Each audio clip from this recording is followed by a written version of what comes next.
Tom, I'm happy to be chatting with you today and here. Pleasure. This is fun.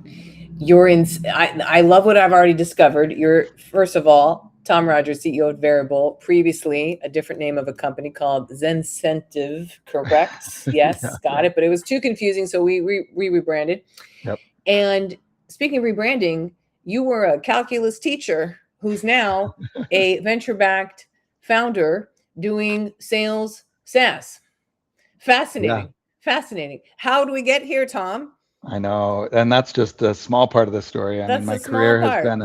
been a bouncing pinball of randomness through Yes, a co collection agency coming out of college and part of Morgan Stanley and Discover I Card. saw And that. then And you called yourself a mathlete. I love that. that was a term my students came up with, I love the that. mathlete thing. But Yes. I was a coach and a You math were a teacher, and coach. somehow they just conflated those two things. I And love that. yeah, it was fun. Wonderful. Wonderful. Okay. So yes, last thing you were at, just to get us a little bit clear, was you were at Salesforce because you had a company acquired Yep, by yep. Salesforce Spiff. That was a few years ago. Okay, yes, you did the collection stuff. So let's maybe get to why did you see this as the problem to solve in Yeah, I mean, terms of sales incentive programs? I mean, honestly, I've always loved and nerded out on motivation. I feel Mm, like one of my early leadership management philosophies was that unless you can get on the ground with your people and lead them from the trenches, you're probably not a leader. You're more of a manager, where you're directing but not kind of charging forward. I Motivation for me is a huge part of everyone's, whether it's intrinsic or extrinsic. And as a math teacher, where you're motivating people that don't like math, or told yes. themselves that they never liked math ever, motivation is extremely important, and understanding the psychology of that. And so for me, sales compensation is right along with that philosophy that you know everyone is coin operated in some way, whether I that be like that. Coin recognition, operated. whether that be money, freedom, travel. Like, what is it that drives you? And sales compensation is just a very direct example of that science of motivation. And it's not complex math, it's just a really You were complex saying, process. yes. Okay, so it's the process that's the issue. And when we were first getting on here, you're saying a big company will have certain regions commissioned in certain ways, but then a federal thing comes out, and oh, guess what? Things have rapidly changed, so the policy needs to change immediately. Hence, I mean, really, you got to pivot. People's like, no, no, no, go run over here, rapidly, and so forth. So, Yes. I would love to hear a little bit more on just that complexity of the shifts and the change, because yeah, it's not hard with the math. Here's the commission you get for selling X. Good for you. Go to Yeah. Hawaii. Tell us a little bit more on the complexity of this, because I think most would not think about this as the Well, big problem. I think what everyone is thinking about right now is that, like, things are changing. We're changing our revenue models. We're moving from SaaS to usage to consumption to what unit of revenue and motivation do we have? But the change has always been the case. It's just the frequency of change is ever increasing, and I think that that's testing our competitors pretty directly, Mm, because they were built with this mentality that this is the state of things. And if you need to change that state, that's a new engagement. That's a new, third party mhm, implementation, or mhm, we got to reconfigure this mhm. platform because we built this platform to facilitate that kind of static nature of things.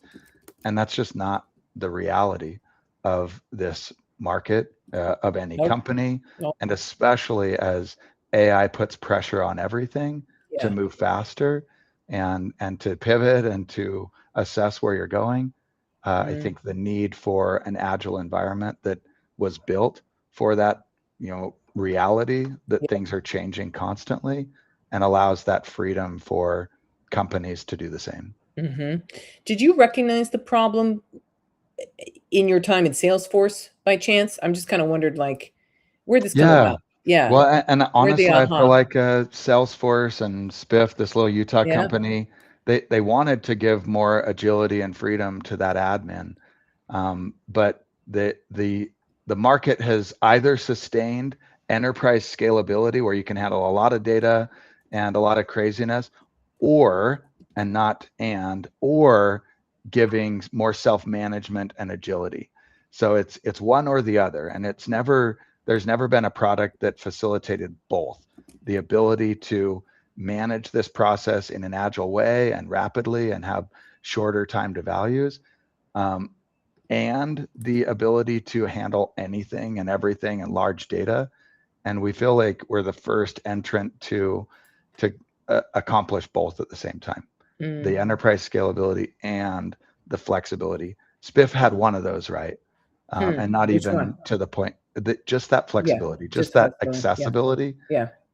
But as it turns out, unless you can change things easily over Forget it. time, it's not even self-manageable, because there's still only 18% of their customers were self-managing when I left. And that is not self-manageable, right? You need Mm. to at least have a majority to call yourself something. Mm. And I Mm. think that the market has just lacked that completely. Oh. Mm-hmm. Hmm. I've never thought of sales incentive plans from this perspective, Tom, and like with this level of interest. So thank you. Thank you. This is why I love doing what we're doing here. Um, Tell me a little bit about being a math teacher and maybe a coach that has helped you be the founder of a venture-backed company. Oh, I think Besides my, the, I know you were saying like the psychology of like what motivates people and so forth, but I want to get more into that. yeah, one of the biggest learnings that I had, in starting as a teacher, the first year I taught, I came at it from an expert approach. Like, I know more about this topic. I need to transfer that knowledge or that understanding to the classroom. And what I changed, the philosophy that I changed very rapidly there, but I've really adopted that in everything, is there's intelligence everywhere. There are kids that Yes. see math in different ways, perhaps ways that are so innovative or new or important that they could change math in the future. And I think Mm, coming at every topic as if you're a learner, as if the people yeah. around you are or more intelligent and more powerful than you could be, where you're not trying to be the expert in the room. You're trying to create an environment that maximizes what people could be, what people can bring. I think was my favorite part about being a teacher, is that I learned to solve problems in ways that I never thought Mm, about solving is that problems. fun? Yeah. It's so fun. It's my favorite, like, experience that I've ever Uh-huh. had with anyone, is when they're like, when they express a new perspective or philosophy that may be wrong, may be right, but when others kind of catch that fire, that aha moment where they're like, oh wow, that's different than anything that I've done. It's just so fun.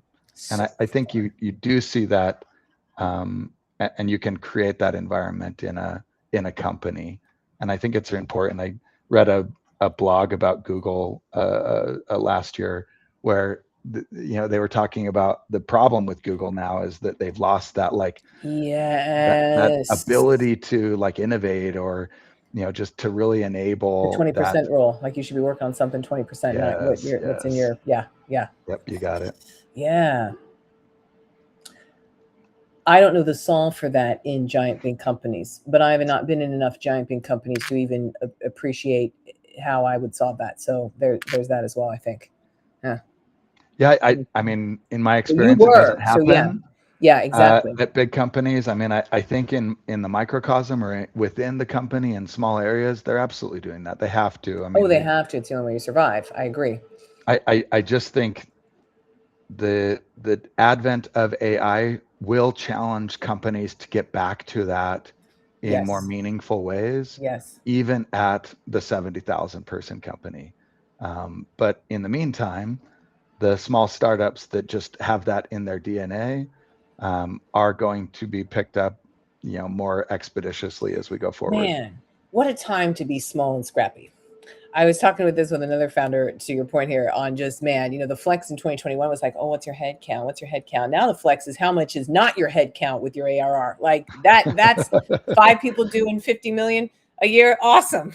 Awesome. Like, The metrics are out of whack. They're it's crazy right it's now for insane. sure. It's insane. Okay. How are you thinking of then hiring for your company now then, given this shift?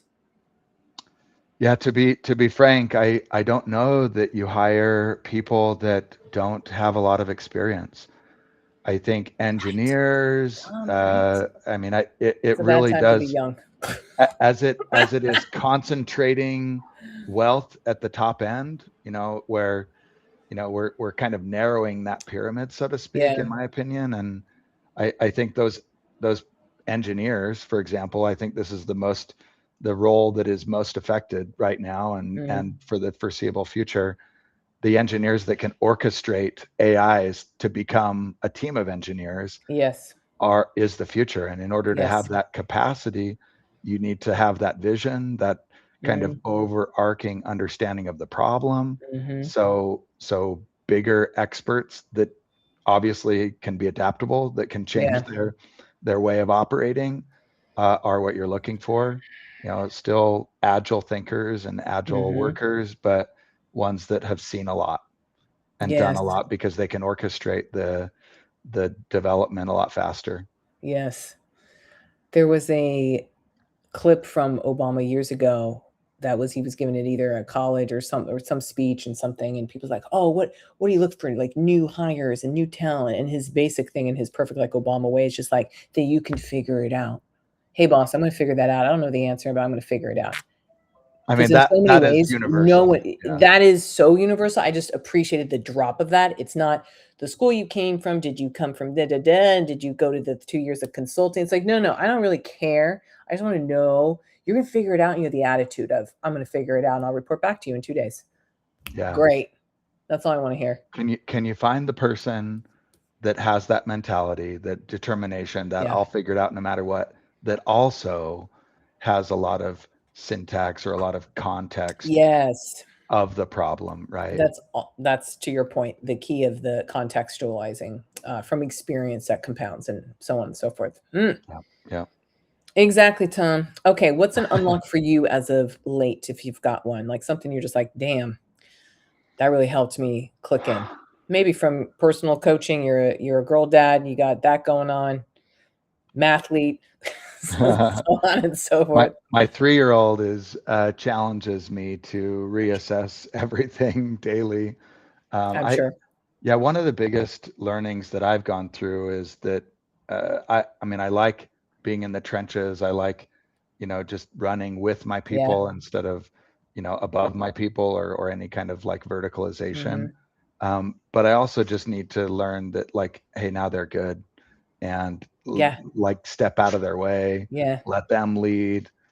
It's hard. I feel like I have this, like, even though I think I can do a really good job with this, maybe Mm, even the most experienced with something, like I'm being pulled in too many different ways, where putting 100% of the weight or the ownership with them is actually going faster than trying to share ownership, or to mm. to do it with them. Let me ask you, because so many people struggle with that, founders, because you have this inflated or not sense of like, well, I can do it all. Like, I will figure it out all. I can do it all. I will figure it out all. And it's very frustrating when you're like, not only will I figure it out, but I will do it in a seventh of the time that you can do it. And so that really pisses me off. Where does this is a universal founder thing. Where does it come from you? Is it from teaching? Is it just how you came out and how you were Mm. born? I don't know. Like, do you have an aha on this?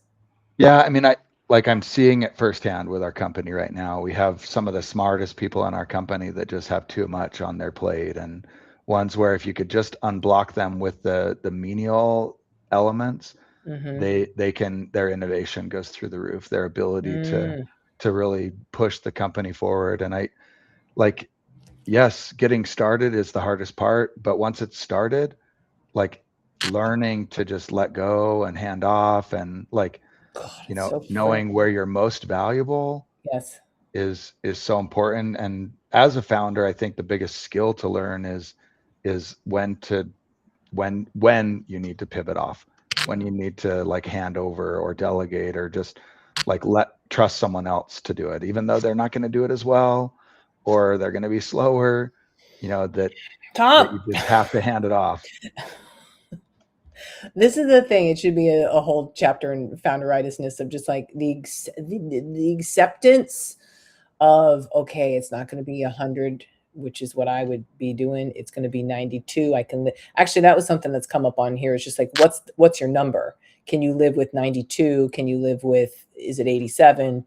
Is it 82? Is it, where is it where you can live with and you don't drive yourself crazy? Because otherwise you're going to drive yourself crazy. Yeah, I don't like being bad at anything. And That's our problem. to me, like I felt, I mean, I would have been happy with 50%, because I was being pulled in 7 different directions and averaging 16% in each of those directions.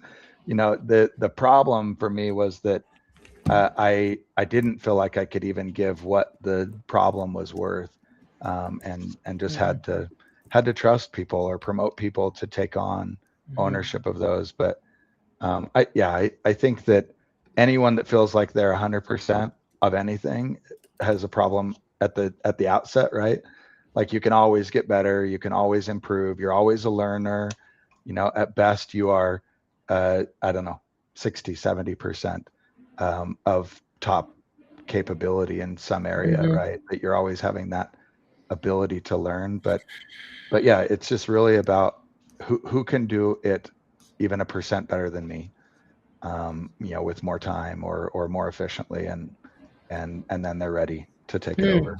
I haven't thought of it more on like the flip of, if your number is 82, I can live with 82. What's the other side of, if I can be at 90, I will hire for a 97. I will hire for a 98. You know what I mean? Or if I'm at 60, if I can just get to an 85 person, okay, done. Done. Something like that. Yeah. I think of that. Fascinating. Mm-hmm. Tom, what have you changed your mind on? This will be our last question for us to wrap up on. What have you changed your mind on recently? I think more and more founders need to be thinking about this. Yeah, I love customers. I love making You customers do. happy. I think Fascinating. if you're not inspired by helping people and Forget. making Yeah. customers' lives easier, like you're lost. But I also feel that, um, owning everything as a company these days, is dangerous. Meaning that we have an ecosystem in our space where there's third parties that have been supporting and consulting with these companies, you know, uh, and implementation agencies, and there's an ecosystem that has been created out of necessity because of the legacy vendors. And I think embracing that ecosystem instead of trying to like divorce yourself from an ecosystem. So not, uh, embracing what is there and the skills that the ecosystem has, and finding ways to make that existing ecosystem work with your innovation and not against it, I think is really valuable. We had a success story at Spiff, but I think had we made a lot of mistakes as well. And I think learning from those mistakes and being able to embrace the good around you, even within your competitors, I think is an accelerant and not a kind of a hindrance or a headwind. So yeah, Also, Tom, despite mistakes, you still got a win on the board. Okay, yeah, you sold to Salesforce, so hey, we'll count our blessings, I would think. yeah. It wasn't me, although I was involved in it, but it is. I think success breeds success, and I think It you does. have to understand what you did well and what you didn't do well, and improve on that with every step going forward. And I've assembled a team that I think all have that mentality of just creating something better than they've seen, and that's solving the problems of the future and not just fixing the past. And it's exciting. It is. And one last remark, because we did not touch about this on your varied background, but you also had an escape room that you owned. Yeah. Man, maybe It's, that's the like every founder should own an escape room so that you can understand like navigating out of impossible situations, and then there's like one unlock or something. I'll tell you a Oh, quick story. tell me. We, as I started the escape room as a final exam for my students. I Me and the love physics it. teacher, we had to have something. We had taught at a Title IX school, low income. These Yeah, kids had like missing parents and major yeah, challenges yeah, where eating was definitely more important than going to school, yeah. but they had to be at school. So how do we make it engaging? How do we make Mhm. it where we trick them into learning, so to Yeah, speak? And that's the best. so we built an escape room to engage them with the topic and How the learning. smart. And but the reality is that escape rooms are just that same topic that we've been talking about, where it exposes the strengths of the people around you. Oh You're yeah, going to see a problem very yeah. differently than me, and I can be Hmm. so stuck in my lane Yep. on that problem that I'll never see the actual solution. But as Hmm. soon as I bring in another perspective, as soon as I get Ding. out of my own way, Yes. we Yes, had right. a CEO that brought in their engineering firm to our escape room, and we monitored them through this. And with their 50 people, we debriefed afterwards and identified with the CEO that if he just stepped out of the way, his team would solve problems. Every problem where he was not involved was Got solved much solved. faster than the problems that he was Mm. involved in, because he had such a strong voice. the Yeah. the ability that the team had to disagree was cut off. Zilch. Yeah. Yes. And that disagreement is where you thrive, where you grow, Mhm. where you explore new ways. Oh, And this is so so speaking to the heart because we're working on like trust as a theme this year and BAM, and like you've got to have the gall to be able to say like I disagree, here's this different way, and can you rumble with the problem, not personally because it's not personal, let's say, and so forth. So just listen to the Harvard Business Idea Cast, and the author, who I'm spacing on her name, that's okay. but she wrote about the quoted Wrigley, the like Wrigley Field, Wrigley's gum, and he said that if you have two people in a company that always agree, one of them is not necessary. Oh, Yeah, burn. I know. Sounds like the new founder mantra. I Fire know. everyone who agrees with you. I Bye. know, Bye. totally. So disagreement is healthy. Yes, Obviously you got to I agree. navigate it appropriately, Of but course. screaming matches maybe not so No, we don't great, want that. Yes, but yes, healthy yes. disagreement and challenging each other, awesome. There you go. Mm.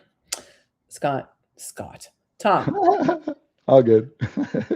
My brother's name Tom. is Scott, Oh, my favorite you brother. So there we see, go. I'm kind of a witch, so that was that. He was coming channeling through me.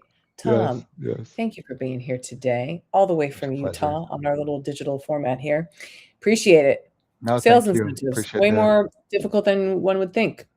yeah, yeah. And listen, you could be a calculus teacher, mathlete, VC-backed founder, all in one. Look at this. I love it. We'll Way to see. go. Way to go, Tom. Yeah, we'll see. We'll keep it going. Yeah. Thanks, Thanks, Tom. Beck. Appreciate Yep. you. See ya.